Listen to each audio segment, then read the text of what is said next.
Hindi ko maalala ang lahat, pero sapat ang mga pira-pirasong alaala para hindi ko mapatawad ang sarili ko. Nagsimula ang lahat sa isang gabing puno ng tawanan, inuman, at kwentuhan. Tipikal na eksena tuwing may family reunion. Sa malaking bahay ng lola sa Batangas kami nagtipon. Halos kompleto ang pamilya. May karaoke sa may terrace, may mga nagbabadminton sa likod ng bahay, at syempre, ang mga mesa ng alak ay hindi nawawala. Nakakatuwa, Elia. Hindi ka na baby ng pamilya. Saad ng isang pinsan ko habang inaabot niya sa akin ang isang basong may kulay rosas na halo. Sweet pero may sipa. Malaki ka na, pwede ka nang sumabay. Gumiti lang ako. Gusto ko lang naman makisaya. Akala ko kaya ko. Akala ko kaya kong kontrolin ang sarili ko. Natatandaan ko, nakatatlong baso ako ng gin pomelo. Tapos sinundan pa ng isang tequila shot. Naging malikot na ang paligid. Parang umiikot ang mga ilaw ng terrace kahit walang disco ball. Tumatawa ako ng malakas sa kahit anong biro. Hinayaan kong hilahin ako ng mga pinsan ko sa dance floor na gawa sa tiles ng garahe. Saka ko siya napansin. Si Miguel. Boyfriend ni Ate Trina. Wala si ate ng mga araw na yun.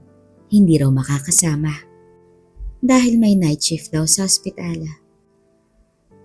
Nurse siya sa Maynila. Si Miguel ang pumunta para sa kanya. Tahimik lang siya sa isang tabi. Hawak ang isang bote ng beer. Pinagmamasdan niya ang kasiyahan mula sa gilid. Lumapit ako sa kanya. Hindi ko alam kung bakit. Siguro dahil nahuli ko siyang nakatingin. O baka naman dahil gusto kong may kausap na hindi lasing.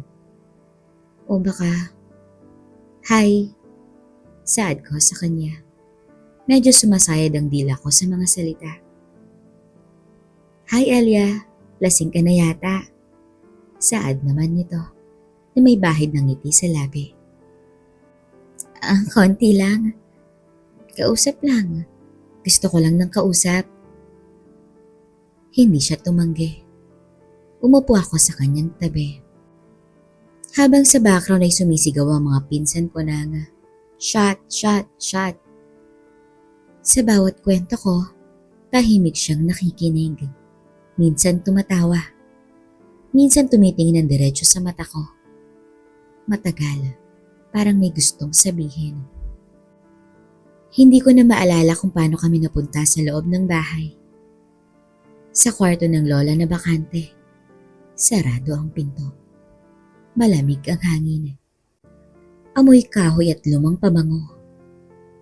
Ang huling alaala ko bago ang kadiliman. Ang paglapit niya sa akin. Ang kamay niya sa pisngi ko. At ang tanong na bumulong sa tenga ko.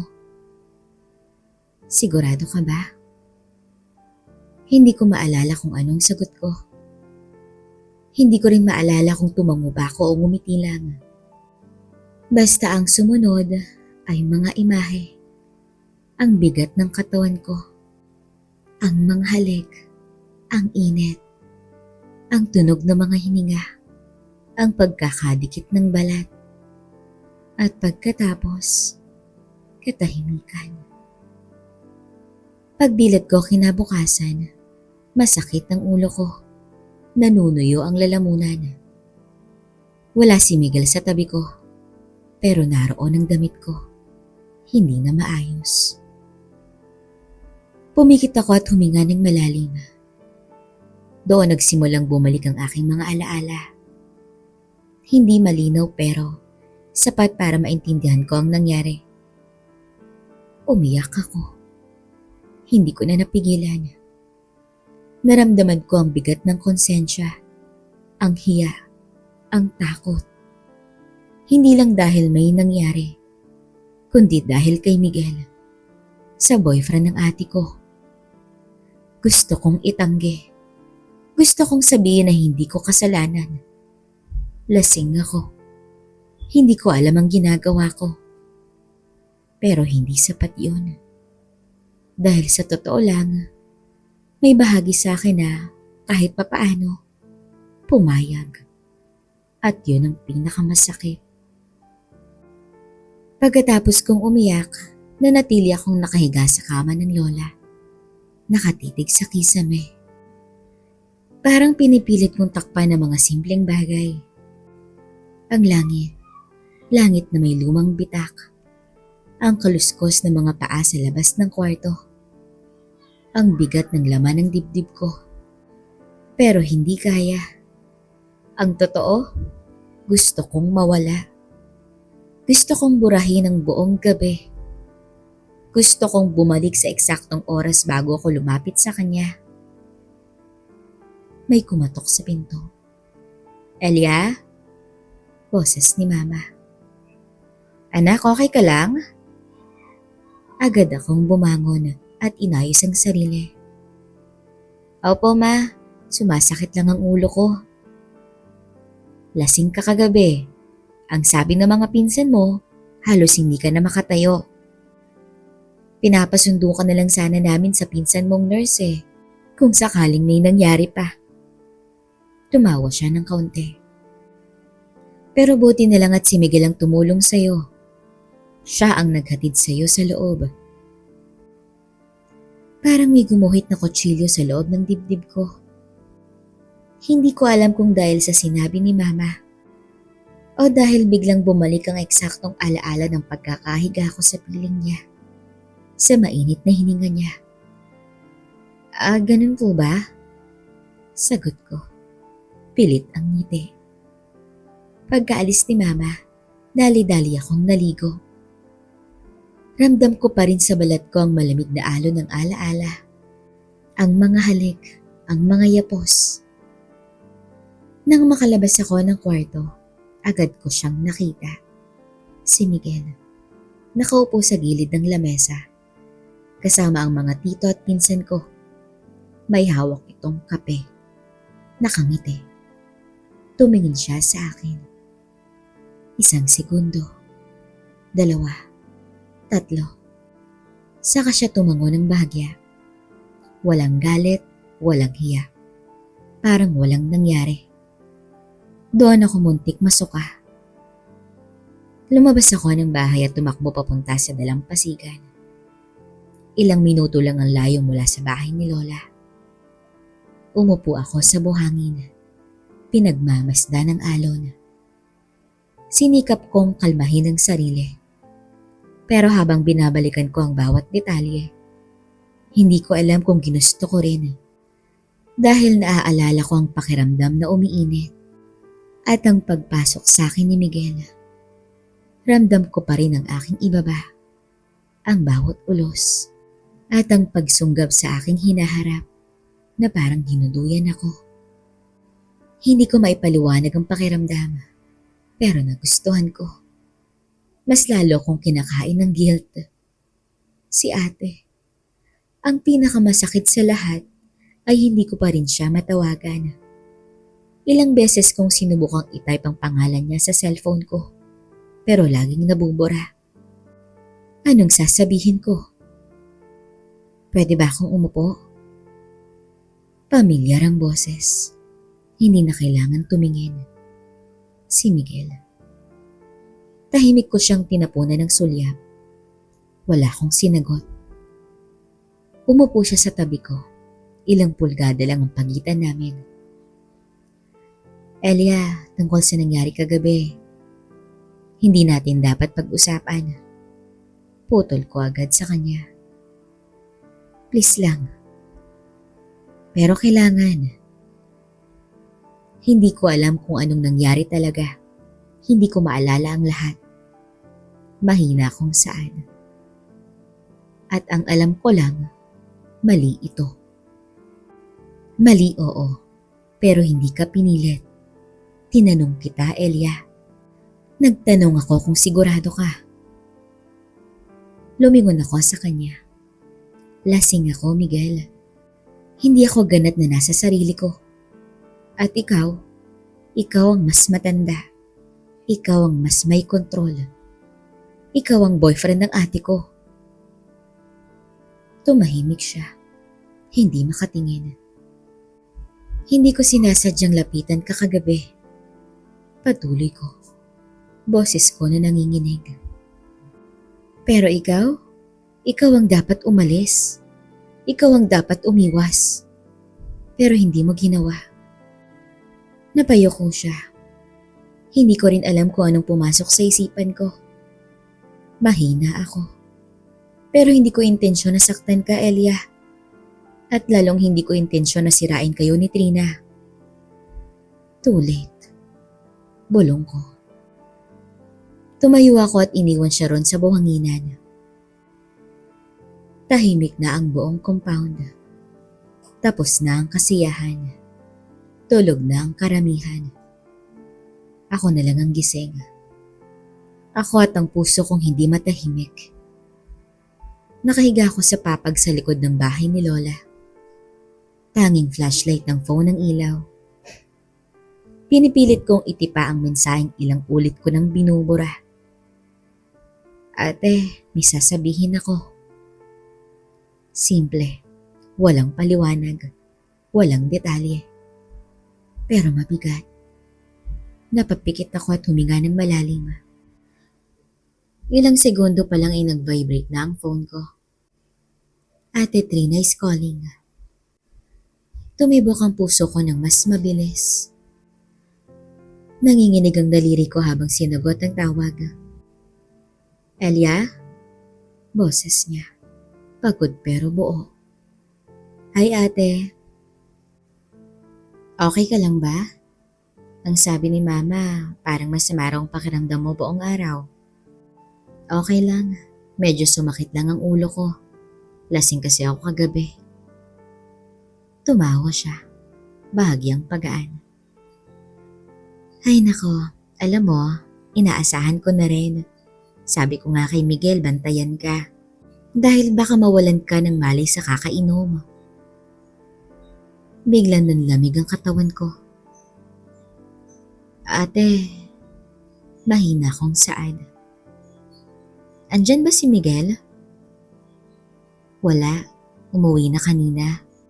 Sinundo ng pinsan niya. Bakit? Sandali akong hindi sumagot. Inipit ko ang kumot sa dibdib ko.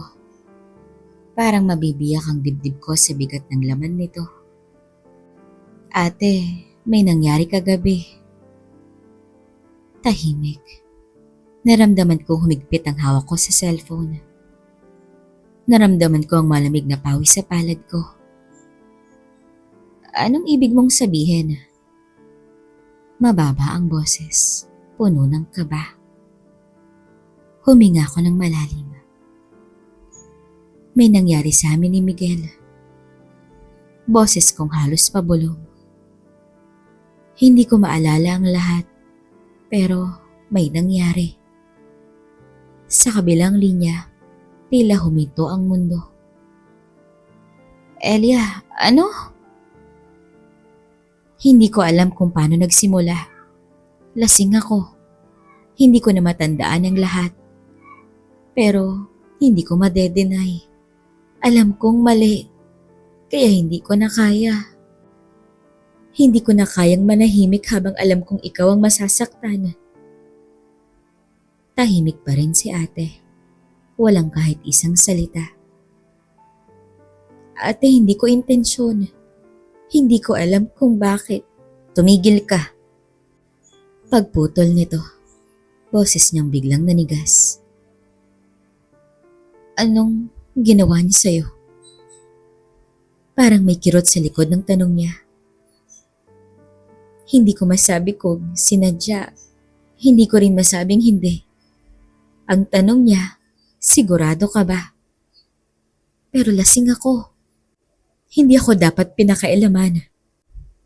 Pero hindi ko rin tinulak. Ate, ang gulo. Saglit na katahimikan. Tila huminga siya ng malalim.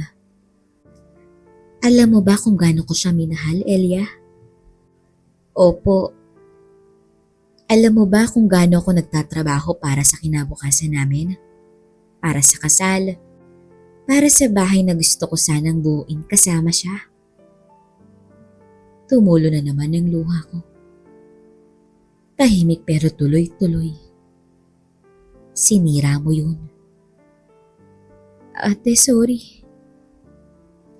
Hindi lang siya ang may kasalanan. Ikaw rin. Alam mong mali. Lasing ka? Oo.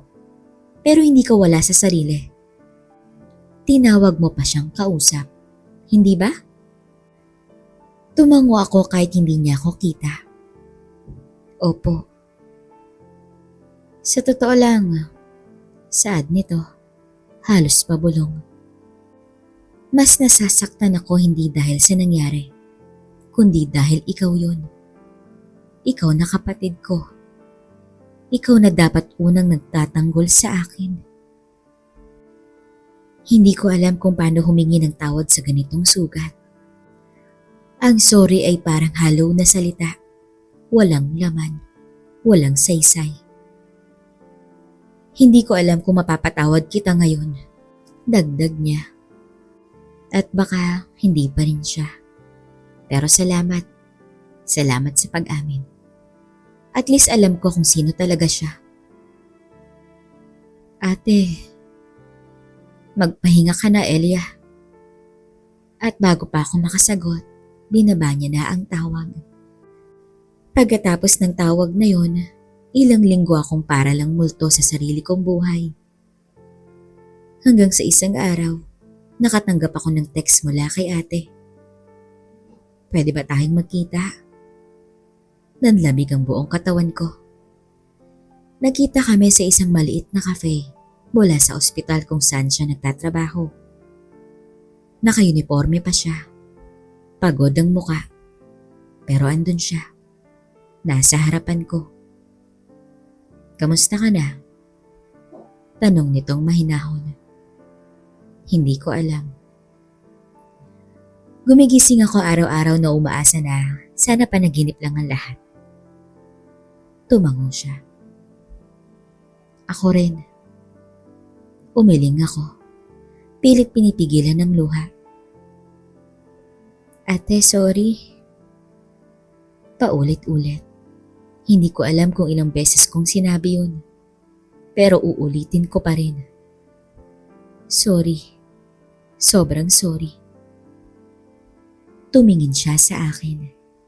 Diretso pero hindi galit. Malungkot lang. May mga bagay na hindi ko pa kayang tanggapin. Pero hindi ibig sabihin nun ay wala na tayong pag-asa. Kapatid pa rin kita, Elia. At kahit anong mangyari, hindi yun magbabago. Napasinghap ako. Parang tinanggalan ako ng tanikala sa dibdib. Hindi ko alam kung kailan ako magiging buo ulit. Pero gusto kong simulan sa pag-unawa. At kung may pag-asa pa, sa pagpapatawad. Humawak ako sa mesa. Nanginginig ang mga kamay. Kung may kailangan kang gawin para mapagaan ang loob mo, kahit layuan ako, tatanggapin ko. Umiling siya. Hindi. Hindi ko gustong layuan ka. Gusto ko lang tayong parehong maghilom. Umiyak ako. This time, hindi dahil sa bigat ng ginawa ko, kundi dahil may sinaglang liwanag sa gitna ng pagkawasak. Salamat, ate. Tumayo siya at lumapit at niyakap niya ako. Mahigpit. Hindi buong buo, pero sapat para maramdaman kong hindi pa tapos ang lahat. Makalipas ang 1 taon, muli na kaming nag-usap ni ate. Hindi kami gaya ng dati. Mas maingat, mas tahimik, pero andun pa rin kami para sa isa't isa. Si Miguel, wala na. Wala nang balita. At sa totoo lang, hindi ko na hinanap. Natuto na akong harapin ang mga ginawa ko. Hindi para kalimutan, kundi para matuto. Para magbago. Para muling maging taong kayang mahalin ng iba at ng sarili ko.